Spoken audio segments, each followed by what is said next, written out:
ምን ይለበም እንዴ? አብዱ እንደዚህ ይደረጋል እንዴ? ተረጋጋ። ያለውን ነገር መጀመሪያ ነው። ውሃ ተደፋብኛለች እንዴ? ያያታል እኮ ይሄ እኮ የእሷ ጥፋት ብቻ አይደለም እኮ አብርሽ፣ አንተ ጥፋት እኮ ነው። ለምንድን ነው እንደዚህ የምትሆነው? እንዴ እኔ እኮ ምንም አላልኩኝም። ልጄን ስጭኝ እኮ ነው ያልኳት። እኮ አንተ ልጄን ስጭኝ ያልካት ይሄንን አንድ ፍሬ ልጅ ወስደህ ምን ልታረገው ነው እንዴ? እንደዚህ እኮ አይደረግም። ይሄ ቢያንስ ለእሷ ባታስብ ለህፃኑ አታስብም እንዴ?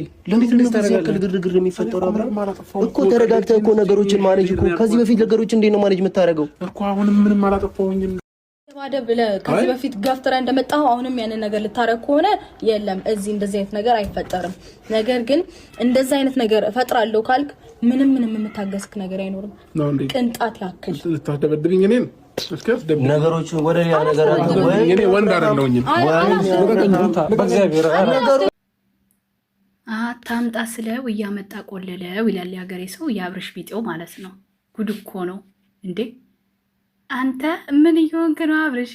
እንዴ ወይ ነቆና እንግዲህ ወደ አማኔ ላስገቡልን ይሄን ሰው እውነት ጤናው እያጠራጠረኝ ነው አሁን ላይ ማለት ነው።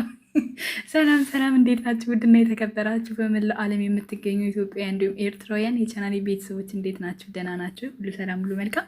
እኔ ጋር ሁሉ ሰላም ሁሉ መልካም፣ እናንተ ጋርም ሁሉ ሰላም ሁሉ መልካም እንደሚሆን ተስፋ እያደረጉኝ ይህን ቪዲዮ ስጀምሩ እንደተለመደው ላይክ እና ሼር ሰብስክራይብ በማድረግ ሰብስክራይብ ስታደርጉ የደወል ምልክቷን በመጫን ቤተሰብ ትሆኑ ዘንድ በአክብሮት እየጋበዝኩ የተሰማችሁን ሀሳብ አስተያየት በኮሜንት እንድትሰጡኝ እያልኩኝ ለድምፄ ይቅርታ። ዛሬ ትንሽ ጉሮሮዬን ይዞኛል፣ ግን ቪዲዮ የተለቀቀው ማታ ቢሆንም ማታ ቪዲዮ ደርቤ መስራትም በዛውም ደግሞ ስላመመኝ አልተመቸኝም ማለት ነው። እና ግን ቪዲዮን አይቼ ተገርሜ ነው የወጣሁት ማለት ነው፣ በሩታ ቤት የተለቀቀውን ቪዲዮ ማለት ነው። እና የአብርሽ ሀሳብና ፍላጎት ምንም እየገባኝ አይደለም። አሁን ሩታ በቀደም የከለከለችብህም ምክንያት በቃ እያስረዳች ነበር አይደለም። ትናንትና በጊዜ ደግሞ ሄርሜላ የለቀቀችው ቪዲዮ አለ። ገባህ? አንተ የሄርሜላን መልስ አረጋግጠህ ሳትነግራት መልስ ሳትሰጣት ሩታ ልጅ ያኔ መስጠት አይደለም ተረጋግታ ልታናግርህ አችልም። ምክንያቱም አንተ እየወላወልክ ነው ገና ማለት ነው። ገና ለሄርሜላ ምን አይነት መልስ እንደምትሰጣት የሚታወቀው ነገር የለም። ሲቀጥል ደግሞ አንተ በዚህ ሰዓት ይሄን ህፃን ልጅ የመውሰድ መብት የለም። ህግ ካላወቅ ህግ የሚያውቅ ሰው መጠየቅ አለብህ። እንደውም በተደጋጋሚ እዛ ቤት ውስጥ በመሄድህና እንደዚህ አስቸጋሪ ነገር በመፍጠር የእሷን ቤተሰቦች ሆኑ ሩታን ብትሆን የመክሰስ መብት አላቸው። ምክንያቱም በተደጋጋሚ ቤታቸው ውስጥ እየሄድክ የመረበሽና የመበጥበጥ ስራ እየሰራ ነው። እንደ ባል ሳይሆን አንተ እየሄድክ ያለው እንደ አስገዳጅ ሰው ወይም ደግሞ ከሆነ ሰው የተላከ ጋርድ ነው የምትመስለው። እውነቱን ስነግር ማለት ነው አብርሽ፣ አንተ እኮ ማለት ነው ምናልባት ሩታ ኃይል ኖሯት የሆነ በቃ አሸናፊ ሆና ተጨቃጫቂ ሆና እንኳን ብትሄድብህ መጠየቅ ያለብህ ማን እንደሆነ በደንብ ታውቃለህ። ቤተሰቦችህን እንትን ማለት፣ የእሷን ቤተሰቦች ማናገር፣ ሽማግሌ መላክ፣ ብዙ አማራጮች አሉ። በጉልበት የሚሆን ነገር የለም፣ እውነቱን ስነግር ማለት ነው። ምክንያቱም በዚህ ሰዓት ወደ ህግ ብትሄድ ራሱ ልጅህን ማየት እንጂ የሚፈቀድልን መውሰድ አትችልም። ከ7 ዓመት በታች የሆነ ልጅ ምርጫ ሊሰጠው አይችልም። በራሱ አንደበት መምረጥ ሲችል ነው አንድ ህፃን ልጅ እናቱን ወይም አባቱን መምረጥ የሚችለው። ከዛ በታች ከሆነ ግን የአባት ግዴታው የማሳደጊያ መቁረጥ እንጂ እየመጡ ማየት እንጂ ብድግ አድርጎ የመውሰድ አይደለም። ይሄን ደም የሆነ ልጅ 1 ወር ያልሞላው ልጅ ወስደህ ይህን ልታደርገው ነው? ምን ልታደርገው ነው ሀሳብህ እንዴ? አንተ ሰው እንዳይፈርድብህ ከፈለክ የማያስፈርድብህን ነገር ማድረግ ነው። ለምሳሌ አሁን ሩታ ብትከለክልህ ልጅህን አታይም ብላ ብትከለክልህ ሙሉ በሙሉ አንተ ጸባይ ሰና የሆነ ወደ ህዝብ ብትመጣ ህዝብ እመነኝ ወደ አንተ ነው የሚገለበጠው። ሩታ ምነካሽ ተመለሽ ነው የሚላት። ግን አንተ እያረክ ያለው ነገር ሁሉ በጉልበት ስለሆነ ለምን የሚለው ነገር ህዝብ ጋር ይመጣል ማለት ነው። ሌላው ነገር ደግሞ የሄርሜላ ነገር እንጥልጥል ላይ ነው ያለው። አሁን እንደምታፈቅር ድሮም እናውቃለን፣ ግን በይፋ ተናገረች። አሁን እሷ ይፋ አውጥተዋለች። ያን ነገር ሰምተሃል። ስለዚህ ለዛ ምላሽ እስካልሰጠ ድረስ ሩታ ልጅህን የማየትም ሆነ እንደዚህ እንድትወስድ የመፍቀድ ግዴታ የለባትም። እንዴት ነው የምታስበው? ሲቀጥል ደግሞ 9 ወር ሙሉ ኮች ሰው እኮ ውሻ የተባለችበት የተዘቀዘቀችበት የደከመችበት ብዙ ዋጋ የከፈለችበት እኮ ልጇ ነው። እንደዚህ በቀላሉ ምንስ አባት ብትሆን በቀላሉ ብድግ አድርጎ የመስጠት እንትን አላት ይመስላል እንዴ? ይሄ በጣም ስህተት ነው። የእውነት አንዳንድ አስተሳሰባችንን ማስተካከል አለብን።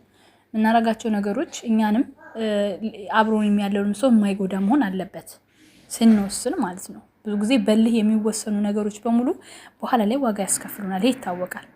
ሴት ልጅ በእርግዝናዋ ጊዜና ራስ እያለች የበደላትን ሰው መቼው የሚቅር አትለውም። በጣም ሲበዛ ስብርብር አርጋሃታል። ስለዚህ ተረጋጋ፣ እምቡር አትበል። በእርግዝና ያልተንከባከብካት ዛሬ ልጄ እያልክ ስትመጣ አታፍርም? አብርሃም አታሳፍርም? ሩታ የኔ ጀግና በደንብ ጠንካሪ ጀግኒት። ይህን ልጋጋም ደግሞ በልጅሽ ሰበብ ሊበጠብጥሽ ነው። ከክፉ ሰውዬ ወልደ ሁሌ ሰላም የለውም። አረ ፈጣሪ ይርዳሽ። ተጨማለቀ እኮ ሁለታችሁም። አለመግባባት ወይንም ሰላም አለመፍጠር ለልጁ ጥሩ አይደለም። አስተውሉ እንጂ። እውነት ነው። አዎ እኔ ሁለቱንም ነው የምቆጣው። ምክንያቱም የልጅ በጭቅጭቅ አድጎ መጨረሻ ላይ ማን ሊመርጥ ይችላል? ሁለታችሁም ላይ መርጥ ይችላል። ምክንያቱም እናትና አባት እስከሆናችሁ ድረስ አንዳችሁ ሳስትሆኑ አንዳችሁ ውሃ መሆን ግዴታ ነው። አታስቀኝ። ስንት ፈተና ያሳለፈችበት እናት ተቀምጣ ልጅን ስጭኝ አላልክም? ገንዘብ ልጅ አይገዛም፣ ፍቅር እንጂ። ለእናት ክብር ሲኖር ነው ልጅህን ማየት የምችለው። እናቷን ማክበር አለብህ፣ ግዴታ ነው። አባት ነህ፣ መብትህ ነው። ግን ከእናት ከአባቷ ቤት በሰላም ትውጣ። አብርሽ ትክክል አይደለህም። እናቷ እናትህ፣ አባቷ አባት ናቸው። ቤተሰቦቿን አክብር፣ አስከብርም። ማንም እንደፈለገ እንዳይሆን አድርግ። ይገባኛል መልካም ሰው ነህ። ያቺ ደግሞ ይባስ ብላ በዚህ ሁኔታ አፈቀርኩት አለች። ሁለታችሁም እንድትለያዩ ትፈልጋለች። አብርሽ በፈጣሪ ለለመነ። ሩት ኃይለኛ ናት፣ ግን ሁኔታዎች ናቸው ኃይለኛ ያደረጓት። እባክህ ተረዳት።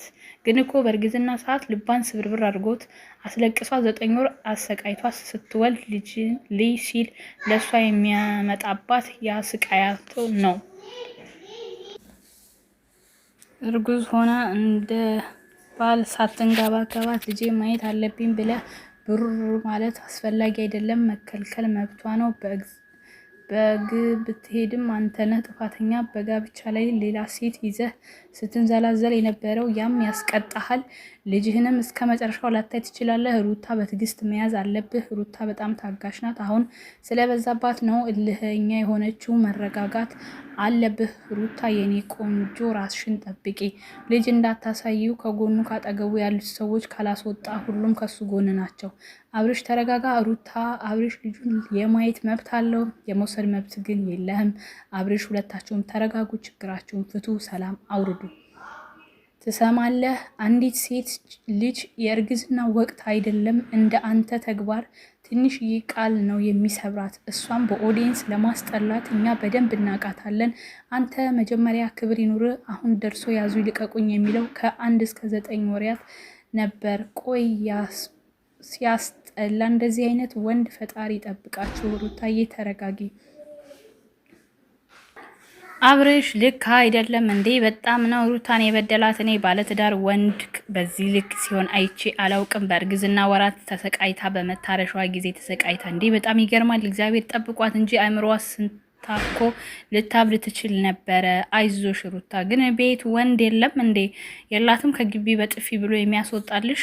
እውነት ለመናገር ጥፊና ኃይል አይደለም። እዚህ ጋር ቤተሰቦቿ ራሳቸው ከዚህ በኋላ ቁጭ አድርገው ከዚህ በኋላ ብለው መንገድና መስመር ማስያዝ አለባቸው። እናትና አባቷ እነዚህን የመሰሉ እናትና አባት ካልተከበረ ማሊከበር ነው ወገን እንዴ?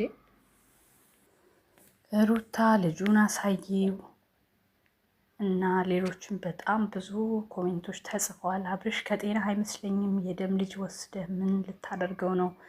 ታሳይህ እንጂ ጓደኞች ከእሷ አትሻሉም። ሩታ ማንነትሽን አሳይው። ስድ በዚህ አጋጣሚ ልጅ ታሟል፣ ወደ ሐኪም ቤት ወደ ባለሙያ ውሰዱት። ልብ ካላችሁ አብርሽን ሩታ ታረጉልን። ሆ እንደ እንቁላል ልጄና ቅፌ ሊወጣበት አለ አብርሽ። ማሞ ቂሎ ህፃን እኮ ነው። ምን ልታጠባው? ከእናቱ ለይተ ሲወለድ ነው ልጁ ያማረብህ። እርግዝና ወቅት የት ነበርክ? እሷ ስትንከራተት አንተ እየተንዘላዘልክ ይላል። በጣም ብዙ ኮሜንቶች ናቸው የጻፉት እውነት ለመናገር ባጭሩ በዛም ሆነ በዚህ አብርሽ ትክክል አይደለህም። ወደ ራስ ተመለስ። ይሄ የሁላችንም ሀሳብ ነው። መቼም ከጓደኛ ደህና ጓደኛ የለህም እንዲህ ቦታ ይውሰዱ የምንልበት እንደው ከቤተሰቦች አነቃርጋችሁ ወደሚመለከተው ቦታ ብትወስዱት የተሻለ ነው። ለማንኛውም ቤተሰብ ላይክ፣ ሼር፣ ሰብስክራይብ አድርጉ። ድምፄ ራሱ በጣም እየተዘጋ ነው የማወራችሁ። ወዳችኋለሁ። መልካም ጊዜ። ቻው ቻው።